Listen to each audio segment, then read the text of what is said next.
Joining us right now, my friend Kurt Schlichter. You know him, Town Hall columnist, also himself a veteran, and he has the Kelly Turnbull series. Of course, his latest book is available where books are. Actually, you can get it on Amazon. That's a great way to get it. Kurt, before it's good to be with you, and I'm glad that you're joining us. I know you've been bouncing around everywhere. But I really liked what you had said back on August 16th, which was just a couple of days ago, because you were really you were mad because of all the people out there who were saying, well, we have to end this war. Biden said that we're ending a conflict. And you took exception to that language, which I agree with, because your argument was, we're not ending anything. We're not ending a war. That doesn't happen. And the Taliban were going to come to power again, almost no matter what. I mean, it's Afghanistan under one Muslim faith. You have a bunch of different clans that are kind of coexisting somewhat together. It's not like we can just export our Republican values over to Afghanistan. Talk to us about this and the three ways that a war actually does wrap. Well, thanks, Dana. I appreciate you having me on. I'm usually much more lighthearted and jokey, but I'm kind of heartbroken and angry right now.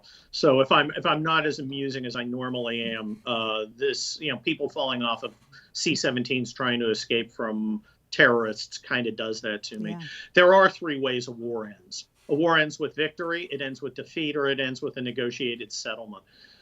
So what we have here is a situation where we've determined we are not going to win. As a society, we're not going to do what that takes. That would take something like the English tactics in the Boer War, which was essentially clearing out all the civilians, right, followed by the Roman tactics of killing everybody else. Yeah, kill everybody, let the Lord sort them out. We're just not willing to do that. Yeah, we're not willing to do that as a society. And so that leaves two things. We can either negotiate our way out or we can lose. Trump tried to negotiate our way out, and the idea that somehow this is an inevitable result of a negotiation is just flawed.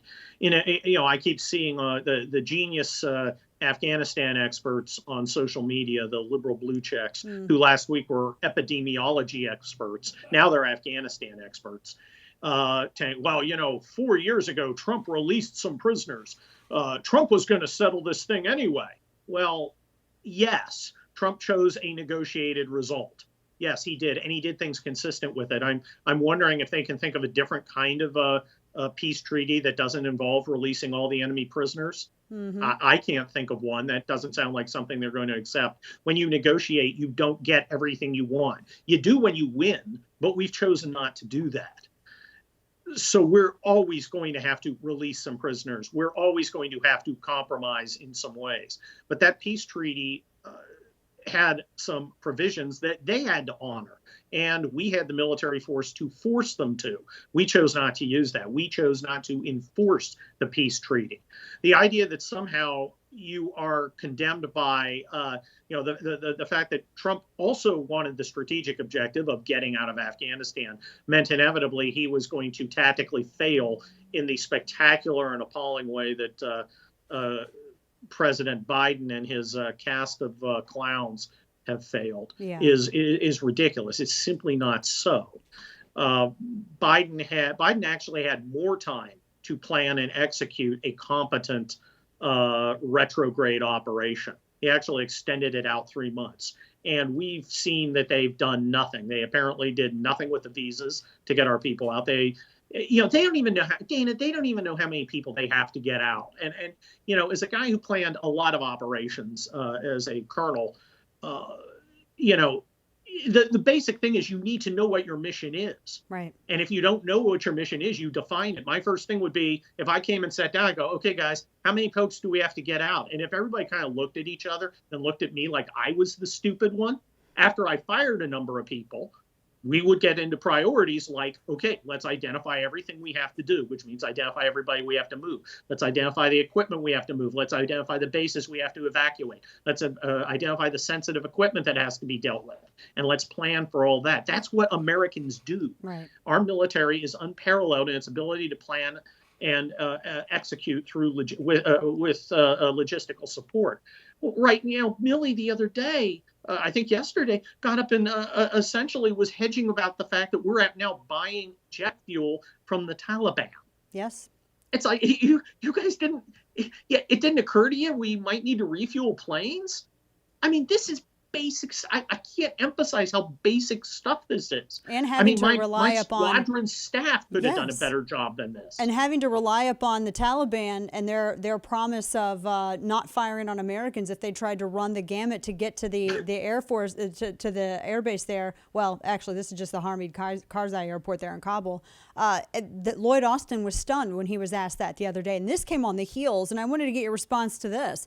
This came on the heels of Joint Chiefs of Staff Chairman Mark Milley saying that, well, we really, we're not able, actually it was Austin who said this, Lloyd Austin, Defense Secretary, saying that we're not able to actually just go in and get everybody out. He was asked that several different ways by a couple of different reporters, and he was saying that, well, it doesn't seem like we're going to be able to get everybody out of there. We're not going to be, it was bizarre. I wanted to, and they said, but then Lloyd Austin came back and said, we're going to evacuate until the clock runs out. What gets me about this, Kurt, is, I was hearing my friend Marcus Luttrell. He was on Fox and Friends, and he was like, you know what? Just send some of us in there. We can get these people out. But isn't that kind of the thing? It was like under this weird idea of civility or peacenicking that we ended up making this so much worse because we just didn't allow our people to do what they needed to do to get our folks out. Yeah, I don't understand it. We have endless capabilities. If we want, we could put 2 divisions in there in a week. And then do whatever we wanted. So this is a failure of will. When he says the clock will run out, as if there's this clock out there that we're all like chained to, and we're kind of shrug. What am I going to do? Well, we've got a president who needs to make decisions. He's busy watching Matlock and slurping gruel up at Camp David. And it's if these guys are acting as if this entire thing is not completely within their control. Isn't that what I thought we elected the adults in the room, Dana? And, I think we invite, I don't know what the hell is going on here. It's ridiculous. But on the plus side, we can all be happy that our troops are fully ready to validate the importance and essentiality of the BIPOC trans experience. So we got that going for us. Yeah, there you go. That's terrific. Yeah, I hope they got that rainbow flag out of the from the embassy. Yeah, exactly. I mean, they would get the Taliban might get a strongly worded letter if they burned that. Yeah. What do you make of his? The simple fact is, these guys, this weird passivity, this weird idea that somehow we're caught inside the decision cycle and unable to act is contrary to everything I learned as an officer being trained by the guys who rebuilt the military after the last establishment failure of Vietnam, which is, apply, eons old military values and you'll do fine, which we did. I was present at the pinnacle of American military power. I was present at 7th Corps Main Command Post during the ground war of Operation Desert Storm. I saw us at the height of power when American power was unchallengeable. It isn't now. This is a disaster on every single level. Our military is busy pointing its fingers at the intelligence community and Biden. The IC is pointing at Biden, the military. Biden's pointing at the military, the intelligence community, and that damn squirrel who keeps looking at him through the window. I can't express the appalling disappointment that guys like me who came up in a military that won. Right. Are experiencing looking at this. I did not serve in Afghanistan. Many of my friends did, including guys who spilled pints of blood on the ground there. I can only imagine what they're going through. But as an outside observer, a War College graduate, guy who commanded, I was no Dick Blumenthal. I was no war hero. But I do know when you're violating every principle of military operations, which these guys are doing. It's a disgrace.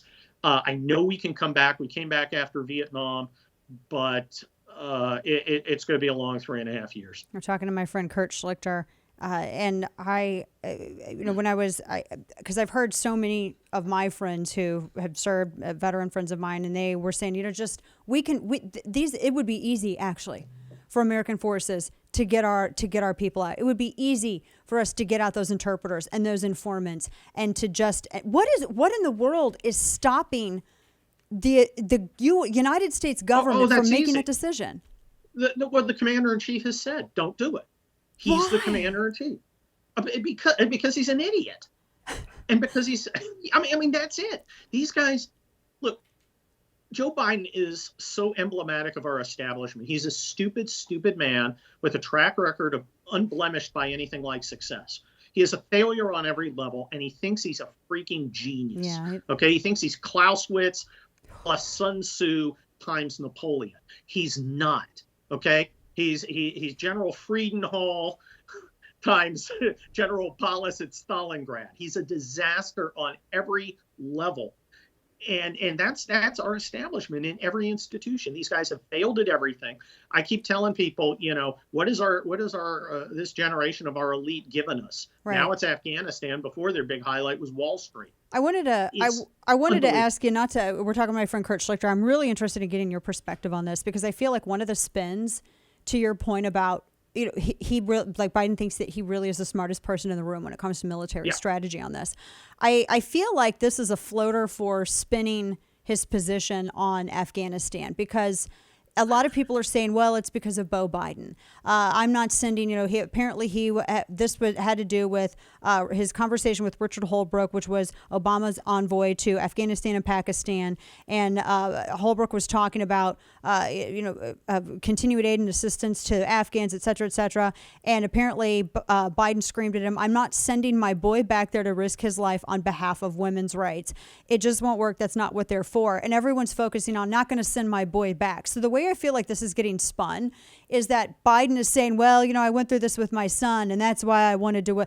But then that doesn't make any sense, right? Because then he just committed 7,000 more of people like his son to go over there and carry out what he was too much of a coward to prosecute himself. Well, look, this weird flex of theirs to try and personalize it as an excuse. Yes. What doesn't fly, as Robert Gates memorably said, Joe Biden's been wrong on every single major foreign policy question in the last 40 years. Keep in mind, he also voted to abandon the South Vietnamese army in 1975. Okay, so this is nothing new to him. With all due respect, his son, who served honorably, has passed away. Okay, that is not a policy prescription. That is not a criteria. What he needs to do is lead, and he can't. He is incapable. He is senile. He is demented, and he is. And frankly, if we were a serious country, be initiating the 25th Amendment, putting this guy out to pasture and on the road. It is. This constant fight over the narrative here in the United States has, I think, broken our establishment. They don't care about the country. They just care about what happens tomorrow. Unfortunately, there are a lot of people whose real lives are affected by what's going on, Afghan and American. Absolutely. And I mean, you look at this, and every single thing we warned them about, Dana, is coming true. The border has collapsed. Inflation is coming. The economy is going to crash. And now we have defeat in Afghanistan. It's making me wish we were back under Jimmy Carter, and no one should ever wish they were under Jimmy Carter. Oh, man, that is a wish. Woof. I take some mean tweets right now. Kurt Schlichter, always so good to see you, my friend. Appreciate all you do. Appreciate your service and your perspective on all this and your reason. And we also appreciate the levity that you bring, too. I know there's times to get serious, but we appreciate the times that you bring the funny, too. So thank you so much. Thank you. Of course.